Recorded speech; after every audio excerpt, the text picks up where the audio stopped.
Welcome to the deep dive. Today, we're heading down under exploring Melbourne, Australia.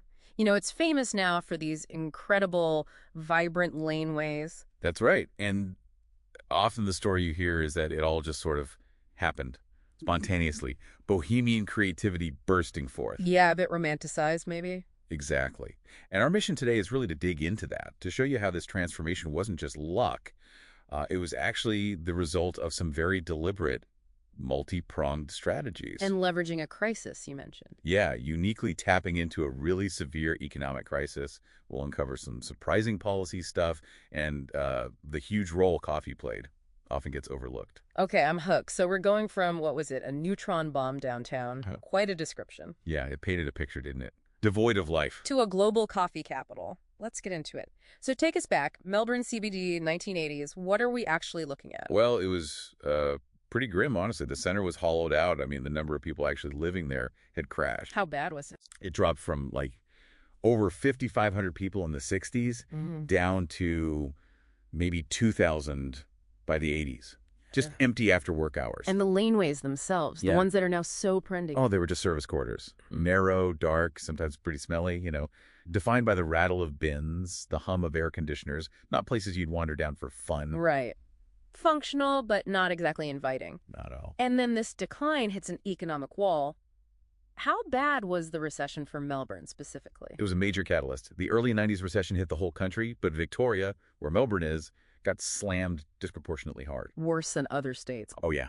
Employment dropped about 7.5% in Victoria.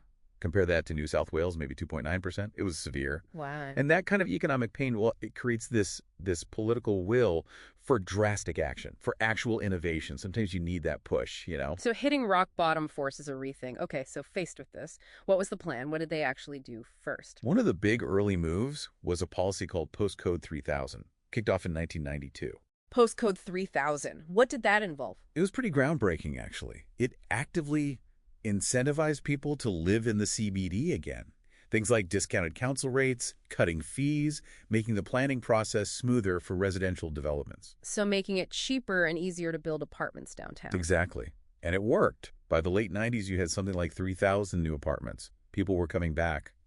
Life after 6 p.m. started returning. Okay, so people are moving back in. But then there's this other piece, the liquor licensing changes in the mid-90s. This sounds interesting. Yeah, this is where it gets quite fascinating. Alongside Postcode 3000, they reformed the liquor laws pretty dramatically. How so? They introduced a new, much more flexible small bar license. Crucially, it let venues serve alcohol without having to serve a full meal. That overturned an old, World War II era rule. Okay, that sounds like it would directly help small bars, maybe in those laneways. You'd think so, right? But here's the twist. The report suggests this change wasn't primarily aimed at activating laneways. No, then why? Apparently, it was more about making life easier for the massive new Crown Casino that had just opened. Seriously, the casino. That's the story. So this policy, designed, or at least pushed, for this huge entertainment complex, inadvertently created the perfect conditions for tiny independent bars to pop up in those low-rent laneway spaces. Wow, that's incredible. A classic case of unintended consequences driving urban change. Absolutely. Not top-down planning for laneways, but an accidental opportunity. Okay, so we've got people, we've got relaxed liquor laws. Yeah. Where does coffee fit in? You said it was the perfect urban tool. Why coffee? Well, think about what a cafe does. It fits that idea of the third place, right? Somewhere that isn't home, isn't work, where you could just be, connect. Community hub. Exactly. And coffee itself has these unique properties economically and socially. Like what? What makes it so special for, say, a laneway? For starters, minimal physical footprint. You don't need a huge space for a great coffee setup. Yeah. And relatively low capital investment compared to, say, a full restaurant. Makes sense. Fits those tiny spaces. Perfect fit. And they bring people. Coffee shops inject this constant, gentle foot traffic from morning till afternoon. It's like an injection of caffeine into the public space itself. Stitching the urban fabric back together, as one source put it. Precisely. That constant human presence, the buzz, it makes the spaces feel safe, alive. It rebuilt that fabric that had frayed so badly. You can really see that blend playing out today, can't you? Like on Crossley Street. Oh, Crossley Street is a perfect example. You've got Pellegrini's at one end. The classic Italian espresso bar since 1954, right? Real heritage. Total heritage. And then just steps away, you have Traveler, which is like a modern coffee lab. Super high-tech brewing. It shows that mix perfectly. 1 foot in heritage, 1 foot in innovation, as our notes say. Exactly.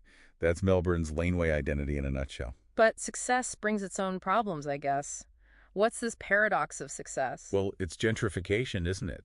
The very coolness and authenticity that drew people in makes the rents go up. And those rising rents push out the original risk takers, the artists, the small, quirky businesses that started it all. The low rents that fostered it are gone. Now it's sometimes described as a battleground for investors. That authenticity gets threatened, and we saw that tension boil over with that Hosier Lane incident in 2020, the color bomb. Yeah, that was quite something. A group of artists basically painted over huge sections of existing street art. Why? What was the point? Well, officials called it vandalism, obviously. But for many of the artists involved, it seems it was a protest. A rebellion against the lane becoming, too commercialized, too much of a glossy tourist trap. So a fight over who owns the space, who defines its character. Pretty much.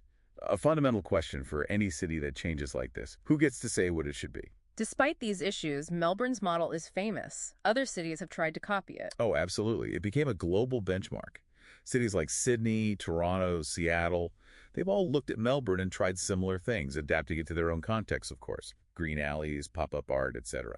But can you really just replicate Melbourne's magic? Is that authentic feel manufacturable? That's the big question. And our sources suggest probably not entirely. Melbourne had this unique combination, the huddle grid, that very specific, dense street layout. Right, the grid itself is kind of unique. Yeah, and that specific, really deep economic crisis, acting as a catalyst, those aren't easily replicated. Authenticity, it seems, tends to grow more organically. You can't just build it from a blueprint for a tourism brochure. It has to be lived in first. Exactly. And that's maybe the key lesson from the Laneways. Culture thrives when it is lived, not just marketed. The tourists, they came after Melbourne rediscovered itself for itself. A really powerful thought. So the challenge now is keeping that balance. It's ongoing. That tightrope walk between intimacy and exclusivity, keeping it real versus making it commercially viable, the spontaneous versus the curated. It's a living experiment, you could say. Constantly being reshaped, one coffee cup at a time. Fascinating stuff.